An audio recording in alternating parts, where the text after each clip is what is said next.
Selamat pagi Bapak Ibu sekalian. Kali ini saya akan memaparkan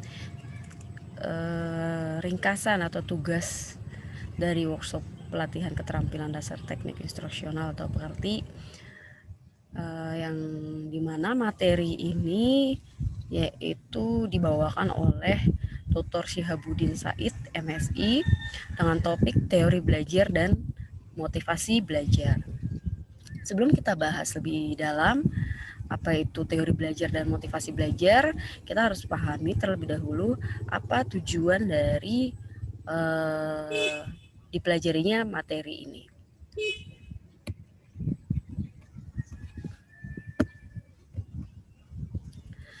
Nah, ada tujuan umum, yaitu supaya peserta workshop dapat memahami dan mengembangkan bagaimana teori belajar, dan kemudian supaya peserta workshop juga diharapkan mampu memotivasi diri dan mahasiswa untuk terus belajar. Jadi di sini tidak hanya memotivasi diri sendiri atau tidak hanya memotivasi mahasiswa untuk terus belajar, tetapi memotivasi dua-duanya, memotivasi diri sendiri dan mampu memotivasi mahasiswa untuk terus belajar. Tujuan khususnya yaitu peserta workshop diharapkan mampu menjelaskan bagaimana implementasi teori belajar itu di perguruan tinggi. Kemudian menjelaskan motivasi belajar di perguruan tinggi, dan terakhir tujuannya adalah untuk supaya peserta workshop mampu menjelaskan tuntutan belajar di perguruan tinggi. Oke, jadi kita bahas topik pertama yaitu belajar. Sebelum kita bahas apa itu belajar, kita sebaiknya mengerti apa itu teori, karena belajar berkaitan dengan teori-teori.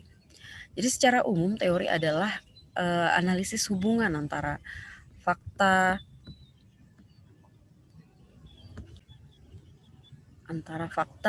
yang satu dengan yang lain pada sekumpulan fakta yang disusun secara logis, empiris, dan berdasarkan simbolis dalam menjelaskan suatu fenomena. Nah, belajar itu sendiri yaitu merupakan aktivitas sadar. Jadi belajar itu adalah suatu aktivitas yang dilakukan secara sadar, menetap, yang dilakukan oleh manusia sebagai individu dalam melakukan interaksi dengan lingkungannya, yang berdampak atau berakibat pada perubahan perilaku. Apa itu perilaku? Yaitu berkaitan dengan sikap, pengetahuan, dan keterampilan. Jadi teori belajar itu adalah teori yang pragmatik dan eklektik. Maksudnya adalah di sini teori belajar itu tidak ekstremisme pada salah satu unsur dari belajar itu. Jadi maksudnya di sini adalah teori belajar itu tidak hanya mementingkan aspek si pembelajar atau mahasiswanya saja atau siswanya saja. Kemudian tidak hanya saja fokus atau mementingkan pada si pemberi materi saja atau dosen saja, dan tidak juga berfokus kepada apa yang mau disampaikan atau materi belajar saja, tapi teori belajar yang pragmatik dan eklektik ini maksudnya adalah menyeimbangkan ketiga unsur dari belajar itu sendiri. Jadi harus seimbang antara dosen, mahasiswa, dan materi yang atau isi yang disampaikan. Nah, para ahli psikolog membagi 5 aliran teori belajar. Yang pertama adalah aliran tingkah laku. Jadi aliran ini yaitu berfokus pada hasil. Jadi hasil dari belajar itu. Ya, kemudian yang kedua adalah aliran kognitif. Aliran kognitif ini berfokus atau menekankan pada proses belajarnya, bagaimana proses belajar itu dilakukan. Dia tidak fokus kepada hasil dan apa yang mau disampaikan, tetapi pada prosesnya. Ketiga yaitu aliran humanistik. Nah, aliran humanistik ini fokus kepada isi yang dipelajari. Jadi dia hanya berfokus atau menekankan isi yang dipelajari, apa yang mau dipelajari, materi yang dipelajari. Dan yang keempat yaitu aliran konstruktivisme. Ya. Dan yang terakhir adalah aliran sibernetik, yaitu aliran yang menekankan kepada sistem informasi. Kita akan bahas lebih dalam lagi kelima aliran ini di slide berikutnya. Oke. Nah, jadi masing-masing teori tersebut, kelima teori belajar tersebut dapat kita bandingkan, yaitu secara makna. Tingkah laku memaknai belajar itu adalah suatu aktivitas yang dapat merubah tingkah laku. Ya, sedangkan aliran kognitif memaknai belajar itu adalah belajar sebagai proses berpikir di balik tingkah laku yang terjadi. Jadi ada proses berpikir, kenapa tingkah laku tersebut terjadi, kenapa si A bertingkah laku seperti ini, kenapa si B bertingkah laku seperti ini. Jadi di situ ada proses berpikir. Itulah makna belajar menurut aliran belajar kognitif. Sedangkan teori humanistik memaknai belajar itu adalah memanusiakan manusia. Jadi belajar itu adalah memanusiakan manusia itu sendiri. Sedangkan aliran sibernetik memaknai belajar itu yaitu sebagai pengolahan informasi. Jadi informasi-informasi itu dilakukan pengolahan. Sedangkan teori konstruktivis, maksud saya konstruktivitis, memaknai belajar itu sebagai suatu proses. Ya. Nah, aspek lain atau aspek perbandingan teori belajar yang kedua yaitu proses belajarnya. Bagaimana proses belajar ini terjadi? Menurut teori tingkah laku, proses belajar terjadi karena ada stimulus, ya, karena ada rangsangan sebagai masukan untuk belajar yang dipengaruhi oleh faktor, di mana faktor tersebut bisa bersifat penguatan positif atau negatif yang akan mempengaruhi respon. Ya, jadi ada faktor di sini. Faktor ini bisa bersifat positif, bisa juga bersifat negatif, tergantung. Ya, jadi ini karena ada proses belajar terjadi karena ada stimulus sehingga menghasilkan suatu hasil dari belajar itu sendiri atau responnya, ya.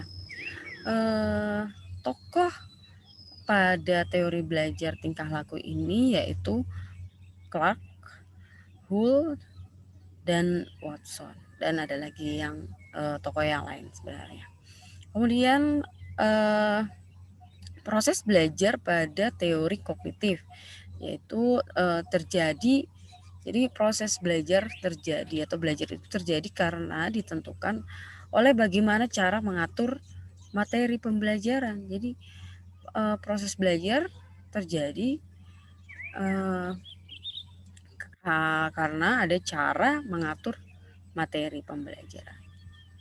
Kemudian proses belajar menurut humanistik yaitu mengatakan bahwa proses belajar terjadi harus menguasai 3 ranah pengetahuan, ya, yaitu sikap, keterampilan, dan maksud saya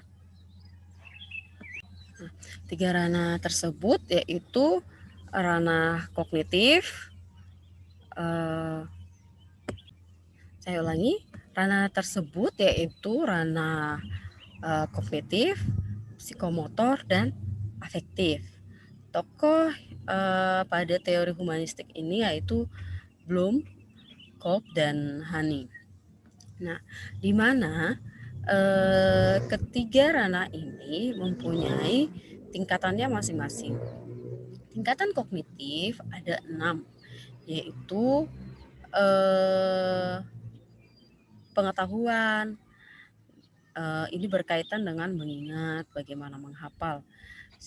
Kemudian pemahaman, ya, berkaitan dengan menginterpretasikan, bagaimana kita menginterpretasikan atau memaknai sesuatu. Kemudian yang ketiga yaitu aplikasi. Ini berkaitan dengan bagaimana menggunakan konsep untuk memecahkan suatu masalah. Jadi sudah lebih kepada aplikasinya untuk memecahkan masalah dengan menggunakan konsep. Yang kemudian keempat yaitu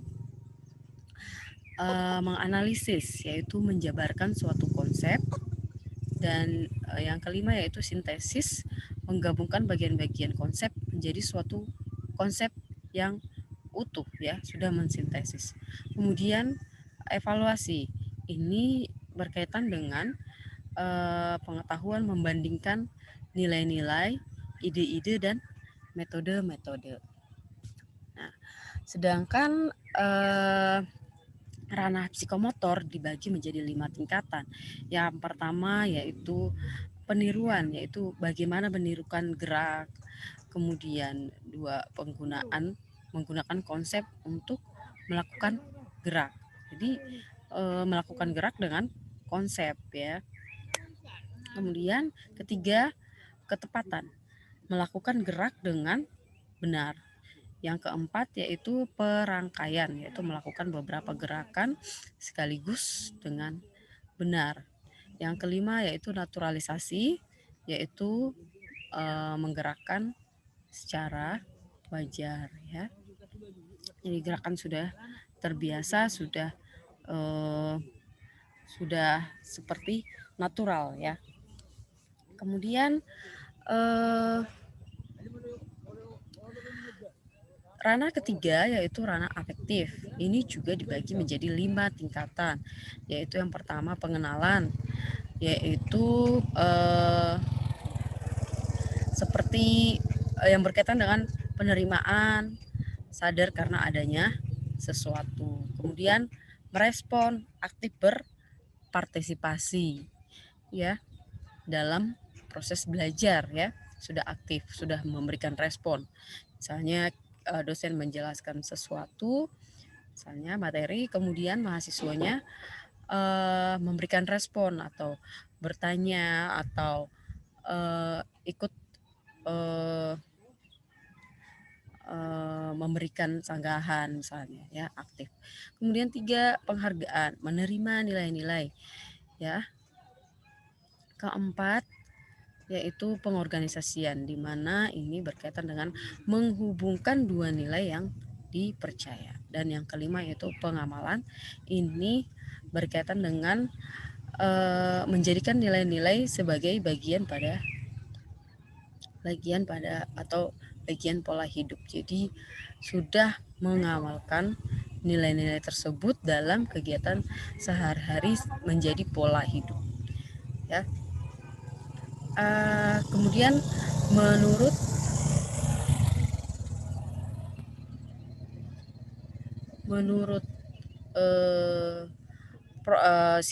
teori sibernetik, proses belajar itu terjadi karena ditentukan oleh sistem informasi.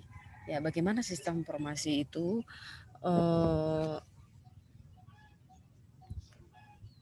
inilah yang menentukan proses belajar.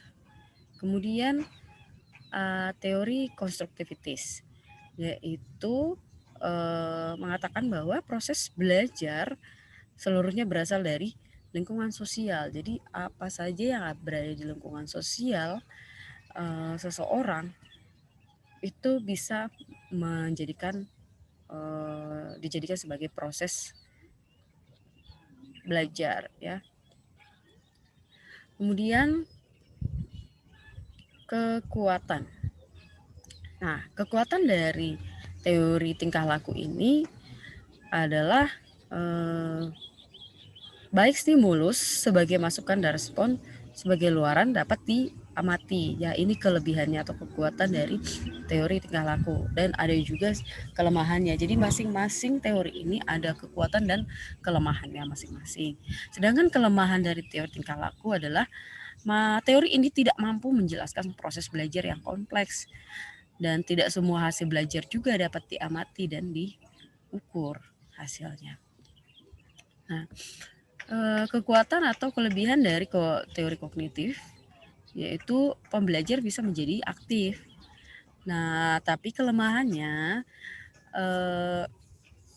materi ini atau teori ini sukar dipraktikkan ya. Sedangkan teori humanistik kelebihannya atau kekuatannya adalah menjadikan mahasiswa aktif dalam proses belajar mengajar. Nah, teori ini dapat menjadikan mahasiswa menjadi aktif ya dalam proses belajar. Kelemahannya sukar digunakan dalam konteks yang lebih praktis. Sedangkan teori sibernetik kekuatannya itu menuntut mahasiswa untuk berpikir sistematis. Kekurangannya atau kelemahannya lebih menekankan pada sistem informasi, di mana sistem informasi ini ada berbeda-beda di tiap tempat, jadi banyak faktor yang mempengaruhinya ya. Kemudian kekuatan atau kelebihan dari teori konstruktivitis yaitu di mana fasilitatornya itu adalah lingkungan sosial. Jadi kita tidak perlu menyediakan apa-apa karena lingkungan sosial ini sudah tersedia sebagai fasilitator. Kelemahannya adalah guru kurang berperan dalam teori ini ya. Kemudian tidak semua siswa juga dapat aktif dalam belajar karena lebih kepada relativisme. Nah, itulah perbandingan dari 5 teori belajar ya.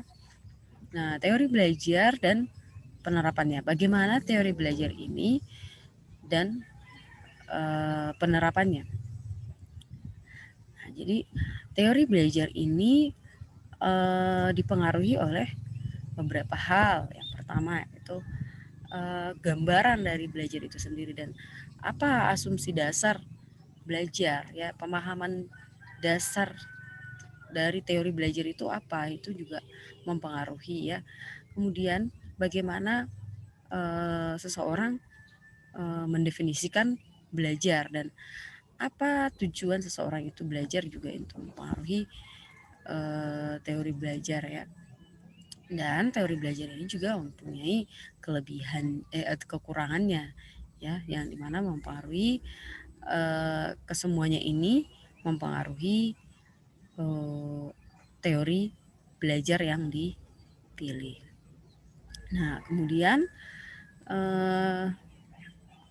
teori instruksional, kita harus membuat teori instruksionalnya juga, yaitu di mana ini dipengaruhi oleh preskriptif ya, menentukan teori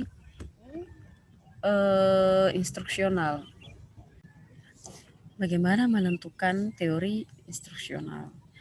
Kemudian pengaruh teori belajar itu juga memberikan pengaruh terhadap teori instruksional dan bagaimana penerapannya dan model-model yang digunakan pada praktek belajar mengajar ini akan mempengaruhi teori instruksional juga, yang dimana ini juga akan mempengaruhi penerapan dalam proses belajar mengajar sebagai hasil akhir antara teori belajar dan penerapannya.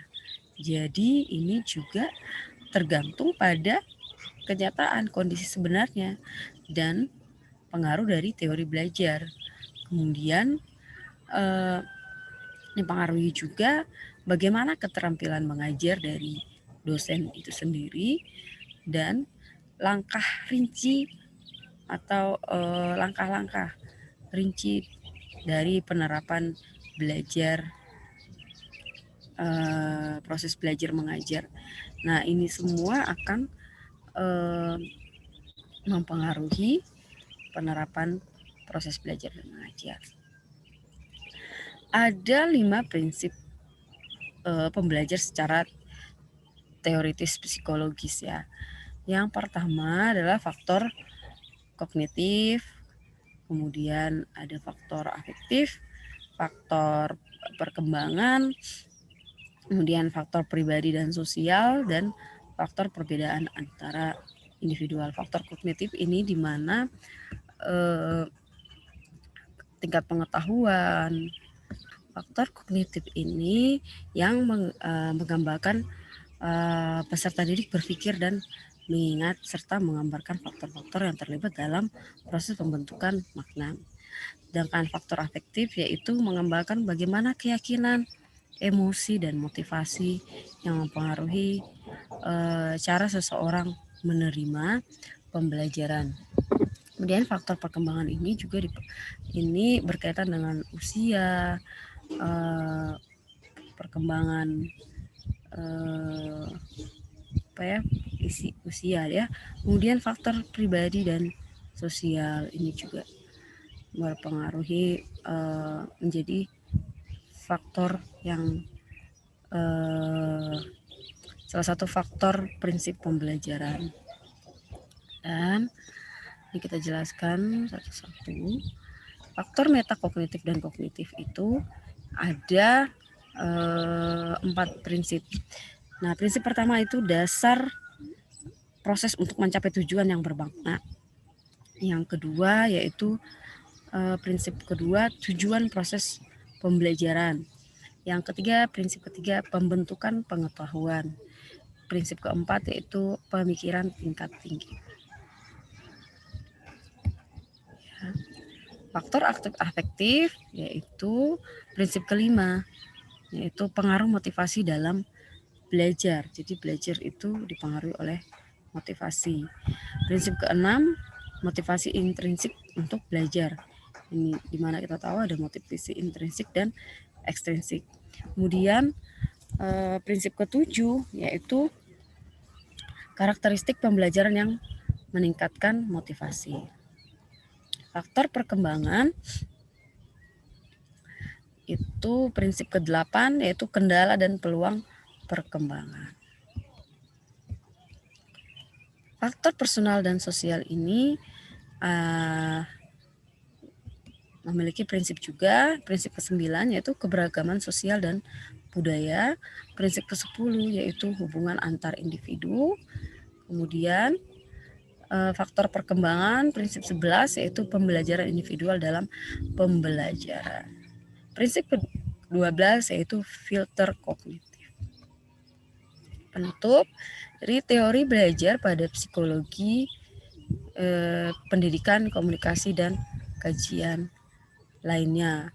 Pendidikan melibatkan banyak bidang ilmu, yaitu ilmu psikologi, komunikasi, sosial, dan filsafat. Jadi pendidikan itu tidak hanya satu bidang ilmu saja, tetapi melibatkan beberapa bidang ilmu ya. Kemudian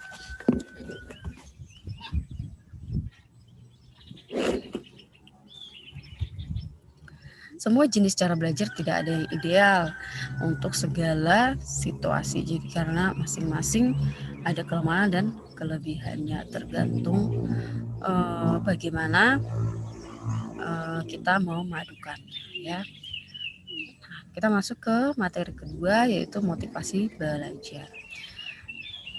Motivasi itu sendiri berasal dari kata mover yang artinya menggerakkan kondisi yang menimbulkan perilaku, mengarahkan perilaku, dan mempertahankan intensitas perilaku ya.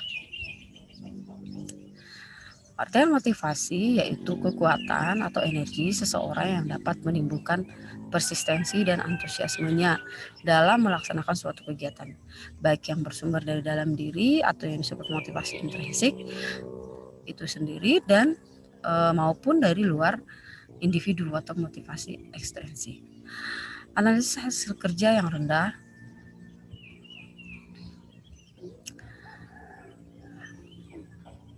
kemungkinan terjadi karena belum menguasai pengetahuan keterampilan, sifat dan struktur tugas yang tidak menyenangkan, yaitu konsekuensi negatif pelaksanaan tugas, dan jarang berlatih menggunakan keterampilan. Inilah analisis hasil kerja yang rendah. Jadi karena ada beberapa hal, yaitu karena belum dikuasainya keterampilan atau pengetahuan, sifat atau struktur tugas yang diberikan tidak menyenangkan si pembelajar, dan konsekuensi negatif yang diberikan juga, dan jarang berlatih.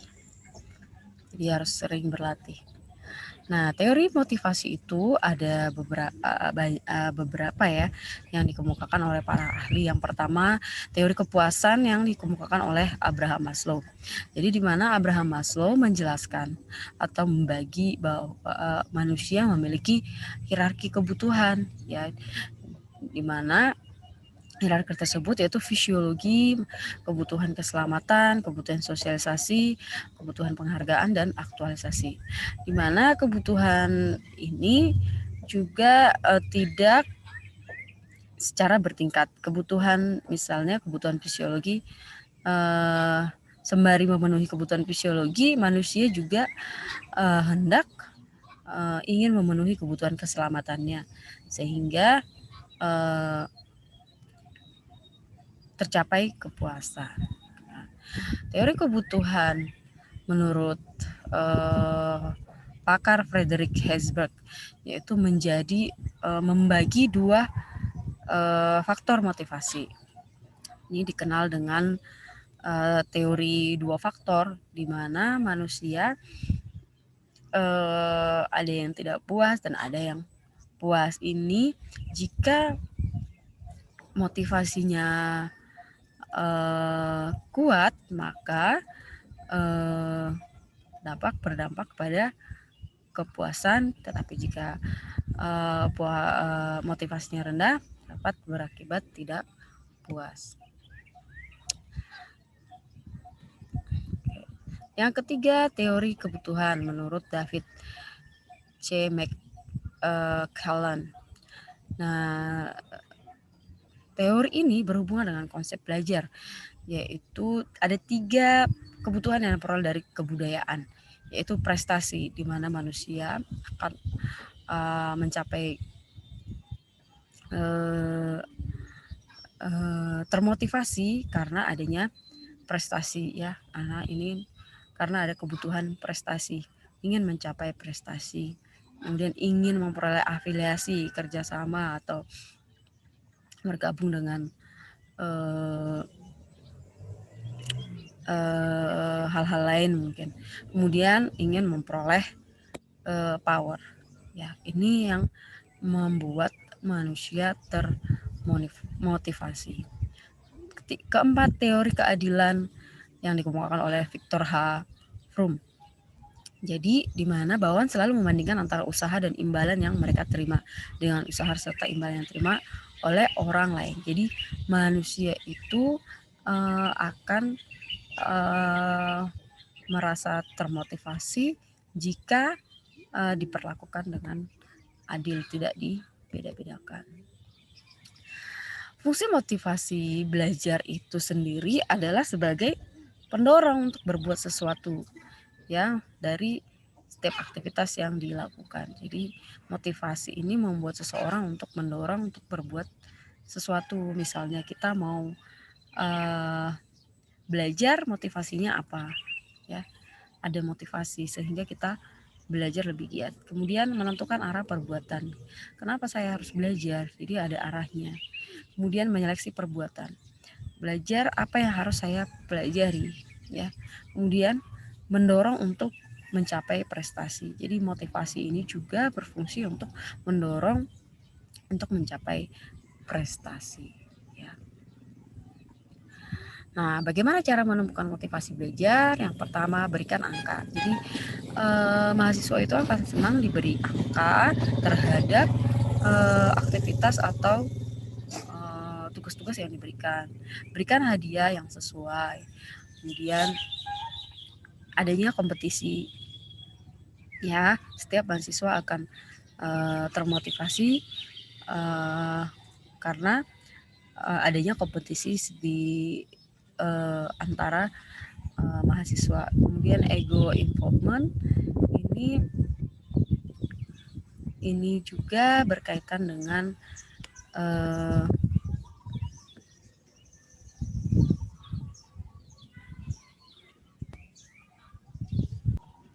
dan yang cara kelima yaitu memberi pujian yang sesuai, di mana pujian yang sesuai akan meningkatkan motivasi belajar mahasiswa.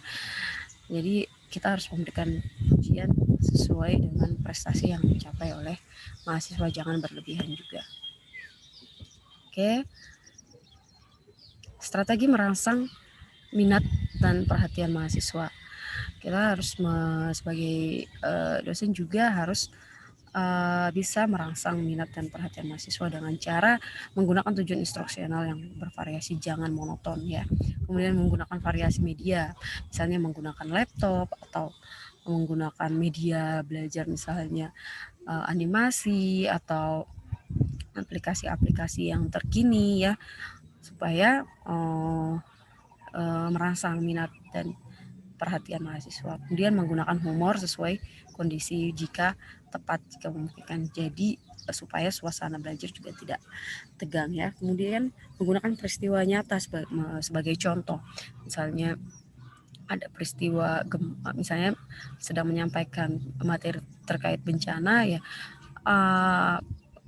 gunakan kejadian yang nyata, peristiwa nyata, bencana yang nyata yang pernah terjadi atau yang pernah dilihat oleh mahasiswa ya. Kemudian gunakan teknik bertanya ya, tanyakan, kembalikan pertanyaan kepada mahasiswa untuk mengikut sertakan atau melibatkan mahasiswa dalam proses belajar mengajar. Kesimpulannya adalah belajar dapat menjadikan individu menjadi berkembang dan matang serta bermanfaat untuk diri sendiri dan orang lain. Terima kasih, sekian materi dari saya, ringkasan. Selamat siang.